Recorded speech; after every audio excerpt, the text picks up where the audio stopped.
And Dan, did you hear the newest of the new nudes? I did actually, and I'm kind of pumped about it. I think I can get behind this. Yeah, so Thunderbird just announced that what good is an email client without an email address to go with it? And Exactly. to that end, Thundermail is going to be an email hosting service that Thunderbird is going to be rolling out for its users. Okay, so I can hear it already. Stop it, Thunderbird. Just worry about the email client, and that's it. Well, over the past 5 years, Thunderbird has lost somewhere in the ballpark of about 1 million users. That's a lot of users. And I don't know if you noticed, but Thunderbird has been focusing on the browser for the longest little bit. Case in point, Supernova, that new fancy front-end workup that they did, it's amazing. Lots of performance improvements. Yeah. I mean, well, it still kind of chokes when I don't open a specific Thunderbird like on a machine I haven't played with in a little while, and so it's got to like download 700 messages. Yeah, sure. I think it does some of that though pretty efficiently, even on a big download like that. It does, and they've actually made some improvements on it too. But this is actually a question that I've had for quite a long time. With Outlook, you kind of rolled your own, right? Like you were kind of expected to have your own on-premises email, or you paid someone else to do it. And now with more and more cloud services being out there, it's just kind of a de facto thing. Like, well, you just have one and you're running on a Windows machine. So you already have Outlook. One of the issues they've had is like, which Outlook are you talking about? Because there are multiple ones. But I think that's something that that is important to have back behind there. Because with Gmail, you have a client and an account. Well, now with Thundermail, you have a client and an account. So I think it really kind of, it finishes the equation for Thunderbird, and it brings new people into the fold. Because I think the problem with just focus on the whatever, because Firefox gets that argument all the time. Right. Is that there's nothing you could do to a browser. Nothing you could do that would bring people into the fold. What could you possibly do to the browser that would bring in new meat, not the privacy-focused privacy hawks? New, fresh meat to a browser. How would you do that? What would you implement into a browser? I mean, I don't know. Yeah. I got nothing. Well, they did AI. Everybody hated that. Right. The people that are just focused on the browser people hated that. I didn't think it's bad, but yeah, sure. And then you focus that same lens on Thunderbird. What could you possibly add to an Outlook that would make people just say, "Oh my God, I need Outlook"? I mean, same with Thunderbird. What could you possibly add? I don't think there's anything except services to go behind the client that would attract people to then use the client. So I agree with that. And some of I think that's probably what I'm most excited about is some of the things they're talking about adding because they can have their own service, right? So yes, that enhances that client so much when you can have those technological advances too. The problem with Firefox is, well, it's surfing the web, which is supposed to be an open standard, and you don't have that same control, right? Not if you give Google the reins, boy. It's going to be the Chromium standard, not the web standard. And it's not the Mozilla standard, right? Yeah. So whereas this can actually, I think, have some impact. You can play around with some of those, I guess, fancier mail technologies. Not that mail is advanced a ton, but I mean, you can play around with some things and maybe get a little better experience out of it because you have control of the end-to-end experience. Right. And I think that's really kind of the important part, right? So like Thunderbird doesn't have to now just continuously like catch up with all of the crazy features that maybe Gmail would implement or Office 365 would implement. Because that's really all Thunderbird's been able to do is like the users are using this particular service and they're not getting the correct experience. So Thunderbird now has to add that. Now with a Thundermail, they're going to be able to do some of that on their own, and there's going to be some. I'm assuming there's going to be some good Thundermail, Thunderbird integration with features that only Thundermail has, or you know, just being able to build the email client in tandem with the email service, giving you that tight integration. Which again would then, maybe I will try Thundermail, maybe or Thunderbird. Maybe it is a better solution. Yeah, I agree. And so some of these bullet points that we've got here, I think, are definitely highlighting where you can take it next. Yes. And so the first one up is the Thunderbird Appointment. So that's a scheduling tool, obviously. And so you can kind of share calendars and book events on other people's calendar. Much like you can do in Microsoft land with things like Microsoft Bookings or something like that, right? So, and sharing calendars is kind of cool. I know you can do some of that with Gmail, and like you can give permissions and whatnot. But this is a way to do it right there in your client, the Thunderbird client. So that's kind of nice. Yeah, I think about being at work and the easiest way for people to kind of get a hold of me. And I think, because I look at my calendar all day long, stuff pops up on there all the time. Yeah. And because I'm staring at it all the time, I think this is such a great way to, I would say, at least at work, to get a hold of me. Is just, take that 15-minute block and just slap it on there. Yeah. If it works with me, I'm going to click the go, and then we're gonna do our thing. So I think it's just a nice, neat, little, easy way to kind of make some of that communication work. Yep. But another thing is Thunderbird Assist. Now, so we talked about adding AI, and that's not going to please everybody. No, definitely not. Thunderbird Assist is an AI service that's going to support local inference. So basically, you're going to run the model locally if you've got the hardware for it. But they've also got an agreement with a company called Flower Labs that will do all of the AI jazz for you in the cloud if you don't have the hardware to do it locally. Now, I've got the hardware to do it locally, so I'm a go for all of this. Yeah. So the Flower Labs thing, that's like, it's supposedly privacy focused. So that's good. It's like, if I'm going to have something that's hosted in the cloud, I want it to be no one will ever believe them, though. Kind of private. Well, probably not, because it's not in your control. But I mean, no one I guess that you need to convince of it, I guess, would believe any of that. I think it's a good way to go. And then the other thing is, they've got some like heavy NVIDIA compute backing that stuff up. Which, I mean, a lot more machines are coming with AI neural processing units and stuff. But not everybody has that. And this lets you take advantage of those things.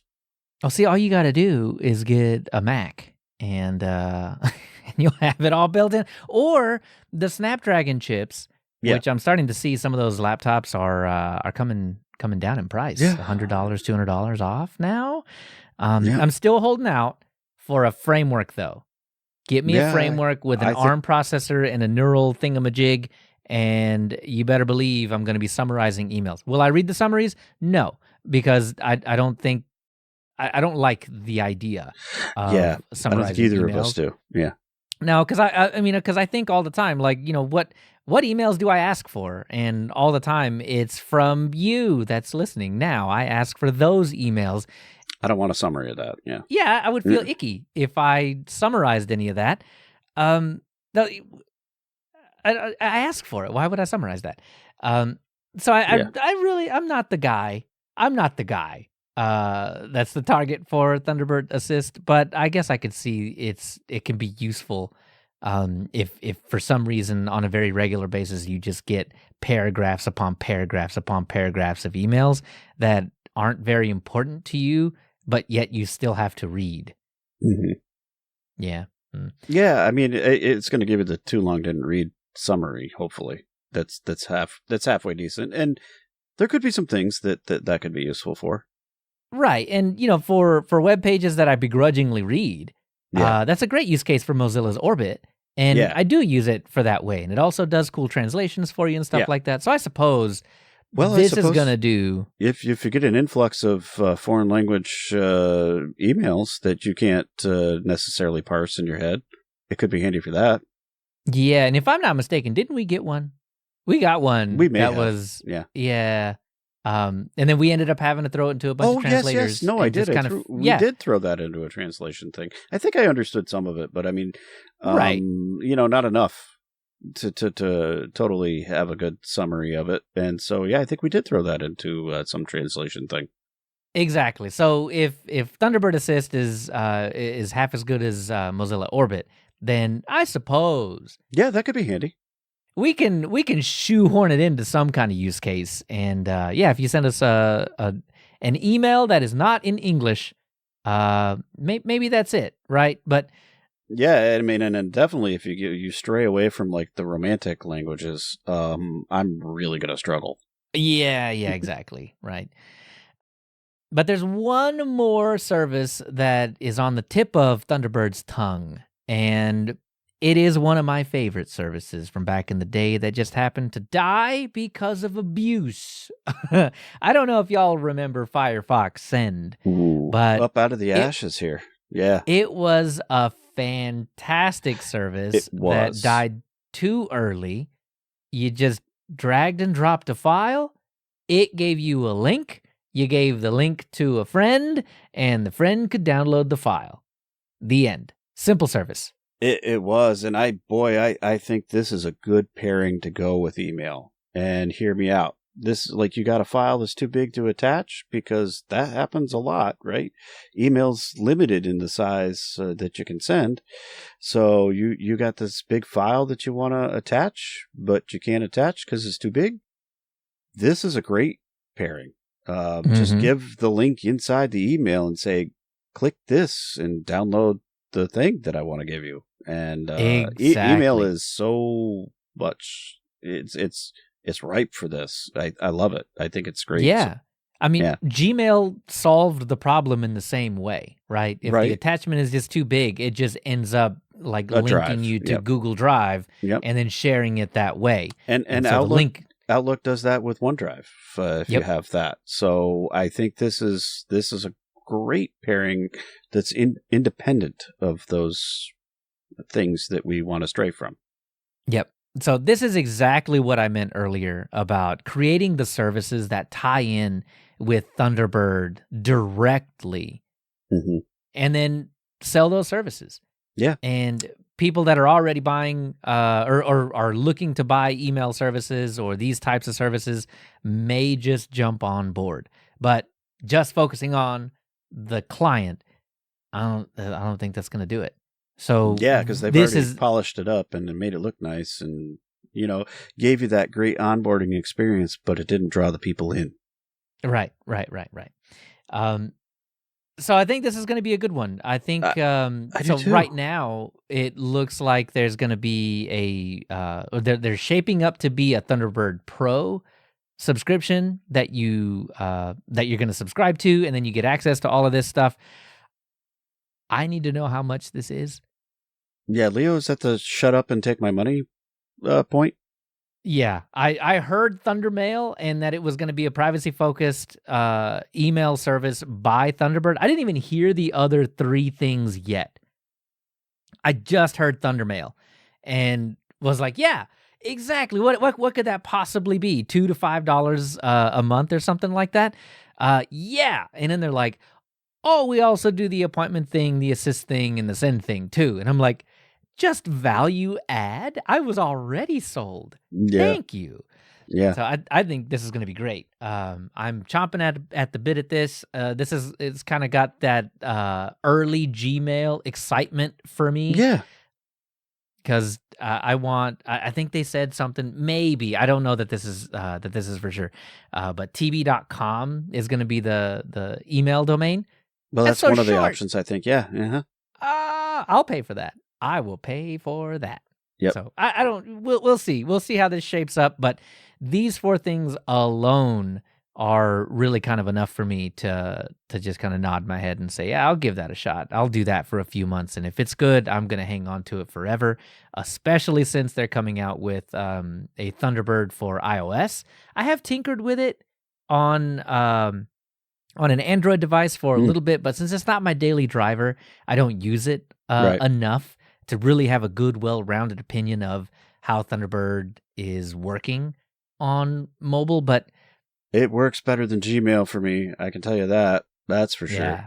And so that in it of itself, and then the fact that I can add all the other accounts that I have in there and just kind of flip back and forth between the accounts really easily, or you can have a unified inbox if that's your choice. So yeah, my experience on I love that options. is just fantastic, and we've been rocking that for a while now. But I'm still waiting for the one on iOS. That way I can daily drive it. I can really give a good experience of it.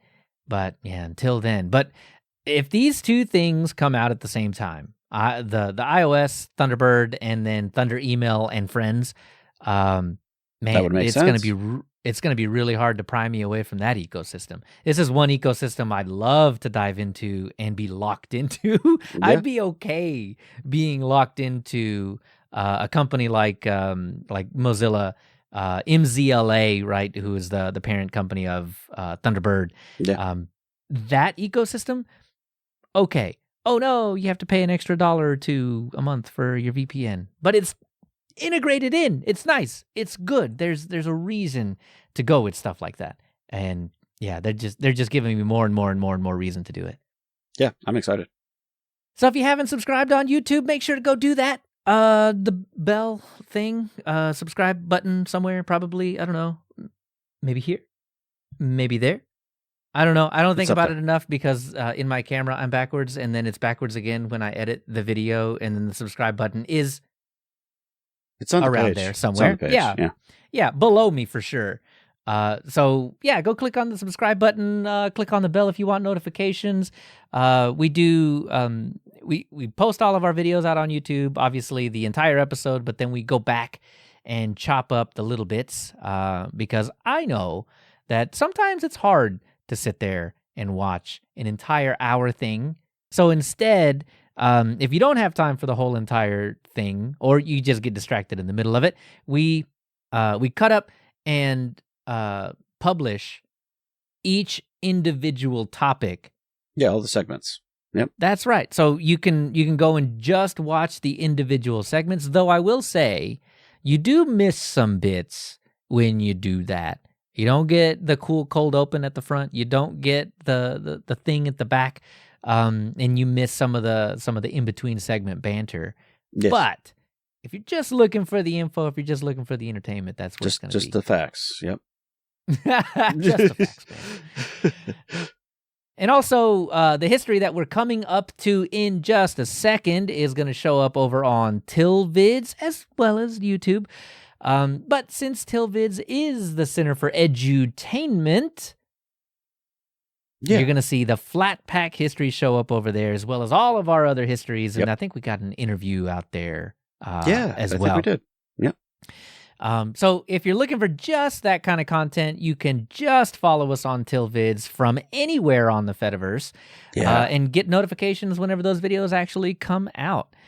But of course, those videos wouldn't exist without the help of you, our dear patrons. So whether you are not a patron, a free tier patron, a $1, $3, $5, or $10 patron, thank you so much. Yeah, we really do appreciate it. Whatever it is that you can give, even if that giving is just showing up. Really appreciate that. But don't forget that if you do actually send a little bit of money our way, we don't just take that and run. The The dollar tier is going to get your name in the credits. It's also going to get you an account over on our Lemmy instance. Not just any Lemmy instance, our Lemmy instance. So you get to have linuxuserspace.show at the end of your handle. You can go sport that anywhere on the entire Fediverse.